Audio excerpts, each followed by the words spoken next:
Welcome to the home for the Tentative Yogi, where I teach yoga from the foundation up so that you can learn it safely and enjoy it for years to come. In today's video, I'm sharing with you Dandasana, or staff pose. This is one of those poses that's so much harder than it looks, and I will also say it is the one that I see being done incorrectly in an unsafe way a lot. So I wanted to share 3 tips around it to help you keep it safer. And I also did a separate tutorial on whether or not you need to use a blanket in Dandasana. So if you're not sure or you've never learned you should use a blanket, I would definitely check that one out and start there and then come back to this one. So in this video, I want to share with you again 3 tips to help you deepen it. I do need a blanket in this pose for sure, so I will be using it. Okay, so Dandasana. This is the pose. It's really the Tadasana of seated poses, the mountain pose of seated poses. This is that central pose that we come back to when we're doing seated poses. Now, the first thing you want to do is make sure you're up on top of your sit bones. Now, if you're not familiar with what your sit bones are, I got a video on that one too, so you might want to go check that one out.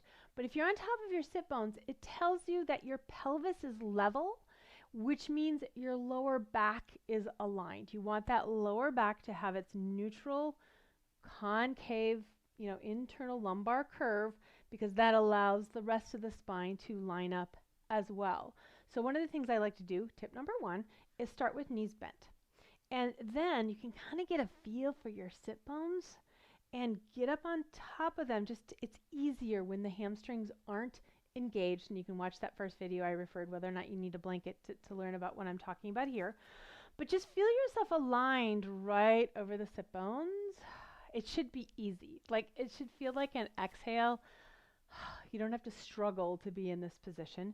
And then you very slowly take the legs out and keep yourself on top of the sit bones, at least theoretically, right? If you find yourself doing this, just keep a little bit of a bend or come up a little higher on a blanket. So you want to be on top of the sit bones. Your second tip is to engage the core.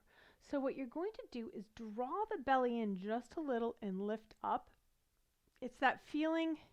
Okay, I'm going to share with you what one of my teachers shared with me, and this was literally, 25 years ago, the very first Yoga Journal conference, if you can imagine. Yep, I'm that old. I've been practicing that long. But it was great because it really helped me get it. He said that feeling you get just before you throw up, where you draw the belly in and up, but not a lot. Like, you're not gripping. It's like a 5% contraction, just a little. You just scoop that belly in and up and notice how it lifts your heart. Now, at the same time, so as you're engaging this, you're also going to draw the shoulder blades down your back. And when you do that, it's almost like you're fitting those two things together, right? Instead of here, you are engaging and drawing down. It's almost like you're fitting them, locking them into place so your torso can be beautifully aligned. Okay? Now, tip number 3, and this is kind of an easy one that makes a huge difference, and that is to engage your legs and reach right out to the soles of the feet. So what I want you to do is just watch for a moment as I relax my legs. Did you see that? It's very subtle, but you can play with it in your own body, right? As you relax the legs, the heart sinks. As you extend the legs, it helps you with that engagement of the heart. Your legs are doing so much more than we realize.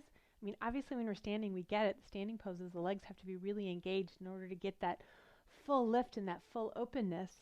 But when we're seated, we forget the legs do a lot. So feeling that engagement, so you're just reaching through the legs. It's like you're contracting the muscles a little bit and you're broadening across the soles of the feet.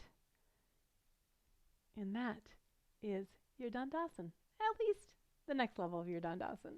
All right, I hope you enjoyed this video, and if you did, please click the thumbs up for me. Like it, it really does help me out a lot when you do that, and subscribe if you want to have more of these tips and tricks sent right to your inbox. Thanks for joining me, and have a great day. Namaste.